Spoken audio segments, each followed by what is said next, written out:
आहेत ज्या अंडी देतात आणि त्याची लाईफ सायकल या झाडावरती होते. पण आता काय झालंय, लोकांनी ही झाडं नाईलाज म्हणजे काय उपयोगाची नाही आहेत असं समजून तोडायला सुरुवात केली. ही झाडं कमी झाल्यावर काय झालं, त्या बीटल्सना त्यांची लाईफ सायकल कंप्लीट करायला झाडं कमी झाली. सो त्यांनी अल्टरनेट झाड शोधलं, ते होतं याच्या जवळपास जाणारं नारळ. सो आता आपल्याकडे लोक रिसर्च करतात की त्या नारळावरचे भुंगे कसे घालवायचे. हो, असं निसर्गातली एक वस्तू आपण कमी केली किंवा हानी पोचवली की आपल्याकडे दुसरीकडे कुठेतरी त्याचा इफेक्ट होतो. म्हणजे नॉट नेसेसरी मी झाड तोडलंय म्हणजे मला नुकसान होईल, कोणाला तरी होणार.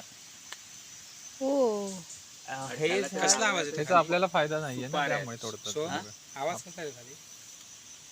इकडे ओढा आहे का? ओढ्याचा हो. नाही, वेगळा आवाज येतो कसला? चक चक चक आता येत होता ना. आणि हे आंब्याच्या झाडावरती ते ह्याचे आहेत ना डोंगर कसले ते आंब्याच्या झाडावरती ते एक एकत्र आहे का ते? हा? नाही ना.